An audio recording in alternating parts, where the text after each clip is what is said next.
고린도전서 15장은 부활에 관해서 증거를 하고 있습니다. 그런데 우리 많은 그리스도인들이 예수님의 부활은 알고 있지만 우리 또한 그 부활을 경험할 것이다 라는 것, 우리의 몸이 또 신령한 몸으로 부활을 경험할 것이다 라는 것에 대해서는 사실 많이 생각하고 있지를 않죠. 그 부분들에 대해서는 예수님의 부활만큼이나 확실하게 믿지는 않는 것 같아요. 근데 여러분 그거 아십니까? 우리가 예배 때마다, 예배를 시작할 때마다 함께 읽는 사도신경의 마지막 문장이 어떻게 되는지 기억하십니까? 사도신경의 마지막 문장은 이렇게 우리가 같이 고백을 해요.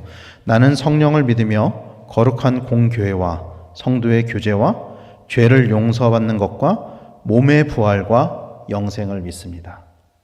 몸의 부활을 사도신경에서 이렇게 명시적으로 고백을 하고 있다는 거예요. 이 사도신경은 신앙 고백이잖아요. 우리가 믿는 것을 고백하는 것이잖아요.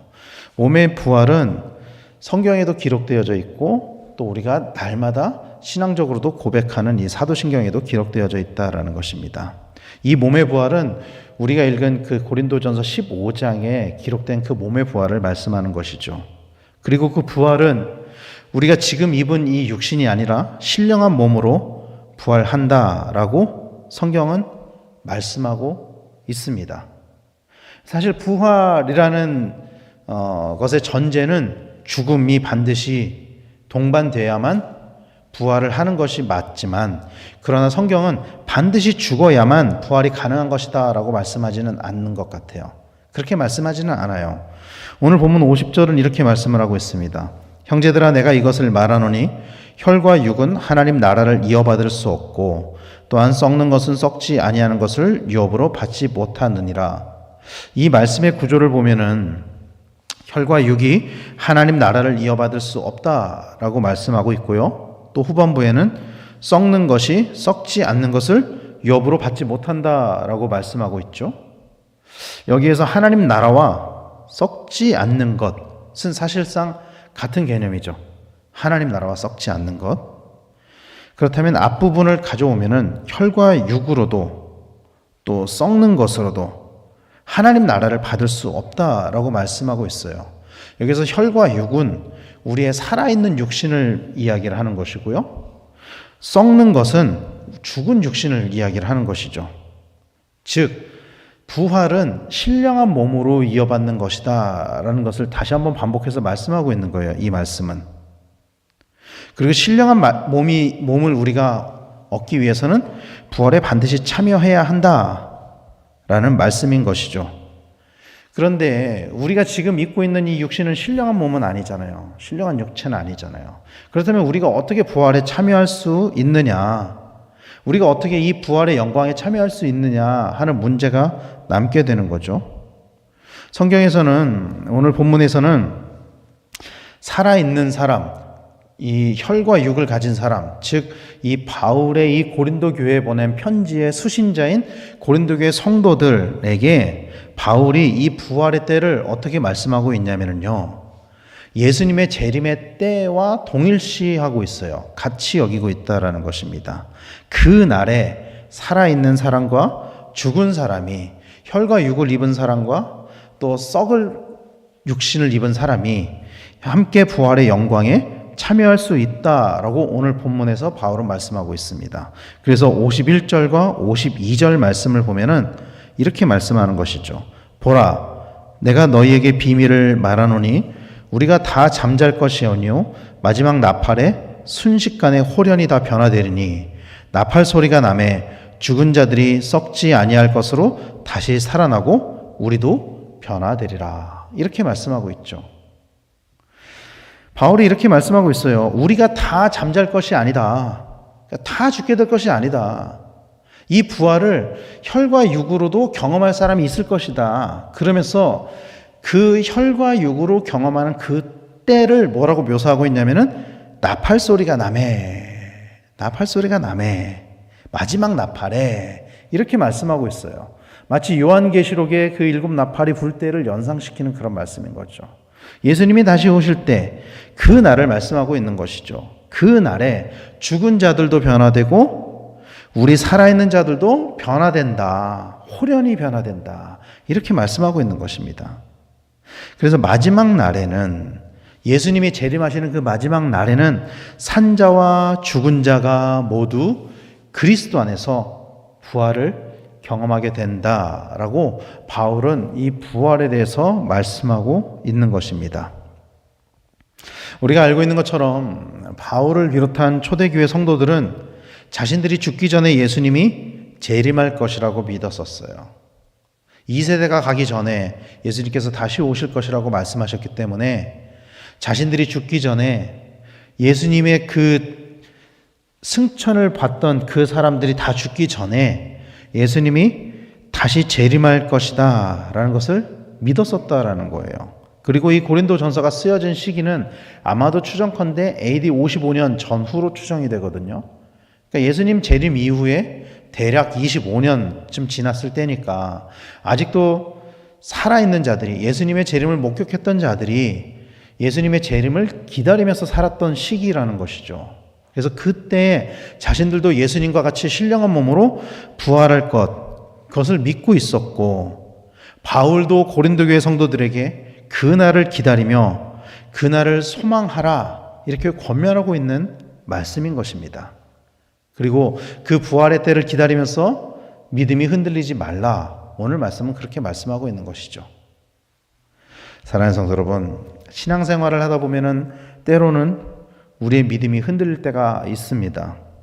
그런데 대부분의 경우 우리의 믿음이 흔들릴 때는 어떤 때이냐면은, 대부분의 경우는 신앙적인 일로 흔들리는 경우는 거의 없는 것 같아요. 세상적인 일로 혹은 감정적인 부분들로, 또 고난과 핍박이 올 때 많이 신앙이 흔들리기도 하죠. 그러나 바울은 그런 모든 시험과 어려움, 이런 것들을 죽음도 극복할 수 있는 그 부활 신앙으로 이길 수 있다라고 오늘 본문은 말씀하고 있는 것입니다. 우리의 삶 가운데 어떤 어려움, 어떤 시험, 우리를 넘어뜨리려고 하는 그 모든 시도조차도 죽음을 이길 수 있는 그 부활 신앙 앞에서는 힘을 쓸 수 없다라는 거예요. 그 죽음조차도 극복할 수 있는 부활 신앙을 가지고 있다면 우리가 이 땅에서 그 어떤 어려움과 그 어떤 박해와 그 어떤 환난과 그 어떤 시험이 온다고 할지라도 이길 수 있다, 그렇게 말씀하고 있는 것입니다. 그래서 오늘 본문 54절 말씀에서는 이렇게 말씀하고 있습니다. 이 썩을 것이 썩지 아니함을 입고 이 죽을 것이 죽지 아니함을 입을 때에는 사망을 삼키고 이기리라고 기록된 말씀이 이루어지리라, 이렇게 말씀하고 있는 것이죠. 썩을 것이 썩지 아니함을 입는다, 죽을 것이 죽지 아니함을 입는다, 그 부활의 때를 말씀하고 있는 것이죠.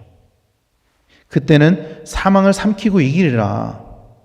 이 사망을 삼키고 이긴다라는 것의 원문이 이사야서 25장 8절인데 이렇게 말씀하고 있습니다. 사망을 영원히 멸하실 것이라. 주 여호와께서 모든 얼굴에서 눈물을 씻기시며 자기 백성의 수치를 온 천하에서 제하시리라. 여호와께서 이같이 말씀하셨느니라. 이렇게 말씀하고 있습니다. 사망이 영원히 없을 것이다. 그 부활의 날에는 사망이 영원히 없을 것이다. 부활을 믿는 자들에게는 사망이 영원히 없을 것이다. 이렇게 말씀하고 있는 것입니다. 썩을 것이 썩지 아니함을 입고 죽을 것이 죽지 아니함을 입는다는 것은 육의 몸과 영의 몸이 변화되는 것을 의미하는 것입니다. 그리고 우리가 다 말씀을 통해서 알고 있는 것처럼 그때는 예수님의 재림의 때인 거죠. 여기서 입다로 번역된, 쓰여진 헬라어 엔디사스다이라는 이 단어는, 입다라는 것이 이렇게 우리가 외투를 입듯이 옷을 입은 채로 겉에서 이렇게 덮어서 입는 것을 의미하는 것이 아니에요. 그것을 의미하는 것이 아니라 속을 싹 비우고 새로 갈아입는 것, 그것을 의미하는 것입니다. 즉 완전한 변화가 있을 때, 그 신령한 몸으로의 완전한 변화가 있을 때 사망도 이길 수 있다라고 선언하고 있는 것입니다. 우리에게 완전한 변화가 있을 때. 그래서 바울은 이렇게 선언합니다. 55절, 56절 말씀입니다. 사망아 너의 승리가 어디 있느냐? 사망아 네가 쏘는 것이 어디 있느냐? 사망이 쏘는 것은 죄요 죄의 권능은 율법이라. 사실 이 말씀은 조금 이해하기가 좀 쉽지 않은 말씀이에요.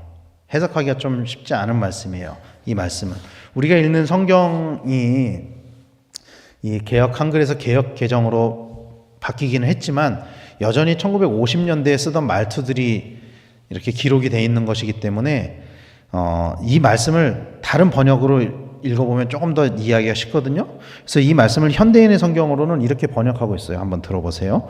죽음아 너의 승리가 어디 있느냐? 죽음아 네가 쏘는 것이 어디 있느냐? 죽음이 쏘는 것은 죄이며 죄의 힘은 율법입니다. 이렇게 말씀하고 있어요. 죽음이 쏘는 것은 죄이며 죄의 힘은 율법이다. 인간은 죄 때문에 죽음을 맞이하고 그 죄를 정죄하는 것이 바로 율법입니다. 율법은 인간에 대한 하나님의 윤리적인 또 종교적인 요구를 담고 있는 것이죠. 이 율법으로 인해서 초대교회 때는 인간이 죄인임을 깨달았고 또 율법 때문에 당신은 죄인입니다. 정죄당하고 또 죽음을 선고하고 그랬기도 했다라는 거예요. 그러나 오늘 말씀은 부활을 경험하며 부활을 믿고 사는 사람들에겐 율법이 힘을 쓸 수 없다라고 선언하고 있는 것입니다. 그 율법이 힘을 쓸 수 없다라는 것이죠.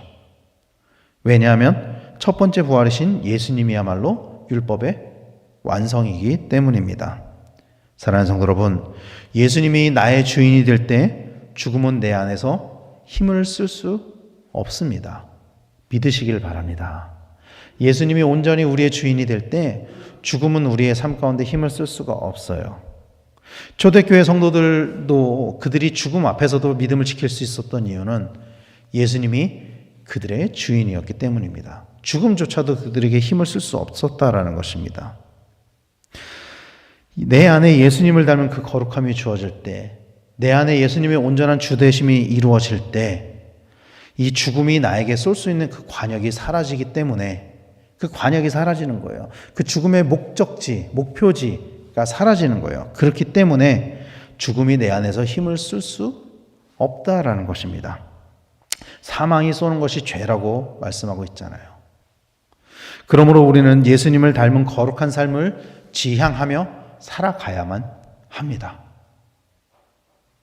그리고 그 믿음을 가지고 흔들리지 않는 삶을 살아야만 합니다. 이것은 온전한 믿음 가운데, 부활을 믿는 그 믿음 가운데만 가능한 것입니다. 그래서 오늘 바울은 말씀의 결론을 이렇게 맺고 있습니다. 58절 말씀 우리 같이 한번 읽어보겠습니다. 시작. 그러므로 내 사랑하는 형제들아 견실하며 흔들리지 말고 항상 주의 일에 더욱 힘쓰는 자들이 되라. 이는 너희 수고가 주 안에서 헛되지 않은 줄 알미라. 아멘. 바울은 이 15장의 부활에 관한 말씀을 싹 정리를 하면서 이렇게 말씀하는 거예요. 견실하며 흔들리지 마십시오. 단단한 믿음 위에 서십시오. 그리고 주의 일에 더욱 힘쓰십시오. 이렇게 말씀하고 있는 것입니다. 우리가 알고 있는 것처럼 고린도 교회 성도들은 바울에게 신앙적인 교리를, 가르침을 받은 사람들이죠. 바울은 당대에 신앙적으로 가장 그 신앙을 학문적으로 가장 완벽하게 정립을 했었던 사람이에요. 그리고 그 사람이 고린도 교회에 머물면서 고린도 교회 성도들을 직접 가르쳤거든요. 그러나 그 안에, 그 고린도 교회 안에 그럼에도 그들을 어지럽히는 사람들이 있었고 또 분열의 문제, 죄의 문제가 들어갈 때 올바른 신앙교육을 받았다고 할지라도 그들이 신앙적으로 흔들릴 수밖에 없었습니다. 그러나 바울은 그럼에도 불구하고 그런 것들에 미혹되지 마십시오. 부활 신앙으로 이겨내십시오. 흔들리지 마십시오. 예수님 부활하신 것 사실입니다. 진리입니다. 그리고 우리 또한 예수님의 부활에 참여하게 될 것입니다. 이렇게 격려를 하고 있는 거예요. 그리고 그 부활을 믿는 자들이 주의 일에 더욱 힘써야 합니다. 라고 말씀하고 있는 것입니다. 앞서 말씀드린 것처럼, 앞서 바울이 고린도 전서 이 말씀 가운데 기록한 것처럼 부활이 없다면 우리는 가장 불쌍한 사람일 것입니다. 부활이 없다면. 그러나 부활을 믿기 때문에 부활에 동참하며 하나님 나라의 일에 동참하는 것이 그리스도인의 삶이라는 것을 믿으시기를 바랍니다. 그러므로 오늘 우리가 이 땅에서 하는 모든 수고는 무의미한 것이 아닙니다. 부활을 믿는 자들이 이 땅에서 하는 그 모든 수고, 하나님 나라를 확장시켜가는 그 모든 수고들은 무의미한 것이 아닙니다. 하나님 나라를 세우기 위해 하는 그 모든 일들은 하나님 나라에서 유익한 일이고 우리에게 상급으로 돌아오게 될 것입니다. 이것을 믿으며 부활 신앙으로 흔들리지 않는 믿음을 가지는 우리 성도님들 다 되시기를 간절히 축원합니다. 그래서 어떠한 일을 당해도 어떠한 시험이 와도 죽음까지도 이기는 그 부활 신앙으로 날마다 승리하시는 성도님들 다 되시기를 축원합니다. 우리를 누를 수 있는 그 모든 사망의 권세들까지도 이기는 그 부활 신앙으로 말미암아 오늘 나의 모든 기도의 제목들이 또 오늘 나에게 주어진 모든 문제들이 그 모든 것들을 넘어설 수 있는 그런 믿음과 힘이 우리에게 주어지게 되기를 예수님의 이름으로 간절히 축원합니다. 기도하겠습니다.